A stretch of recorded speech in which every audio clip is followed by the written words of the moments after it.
మధ్య భార్య మీద గొడవతో పోలీస్ స్టేషన్ ముందే హత్య చేసినటువంటి ఉదంతం నేపథ్యంలో ఎస్ఐని విఆర్‌లో పంపిస్తే ఇప్పుడు మరికొంతమంది మీద యాక్షన్ తీసుకున్నారు పోలీస్ శాఖ ఉన్నతాధికారులు. అదే సందర్భంలో మరొక విచిత్రమైనటువంటి కేసు సత్యసాయిబాబా కార్యక్రమానికి జయంత్యుత్సవాలకి పబ్లిక్ నుంచి డబ్బులు వసూలు చేశారంటే ఒక సీఐని సస్పెండ్ చేయడం అన్నది సంచలనం సృష్టించింది. విధి నిర్వహణలో అవినీతి ఆరోపణలు ఎదుర్కొంటున్న సత్యసాయి జిల్లాకు చెందిన 3 పోలీసులను సస్పెండ్ చేస్తూ ఉన్నతాధికారులు సోమవారం ఉత్తర్వులు ఇచ్చారు.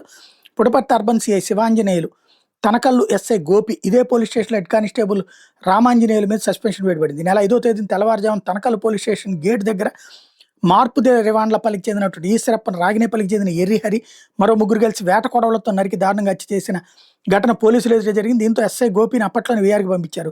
పూర్తిస్థాయి విచారణ తర్వాత తాజాగా హెడ్ కానిస్టేబుల్ రామాంజనేయులను సస్పెండ్ చేస్తూ ఉత్తర్వులు ఇచ్చారు. అలాగే సివిల్ పంచాయతీలు జోక్యం చేసుకోవడంతో పాటు డబ్బు తీసుకుని హత్య కేసును పక్కదారి పట్టించడం, సత్యసాయి జయంత్యుత్సవాలపై భారీగా వసూలుకు పాల్పడడం వంటి ఆరోపణల నేపథ్యంలో పుట్టపర్తి అర్బన్ సీఐ శివాంజనేయుల్ని సస్పెండ్ చేశారు.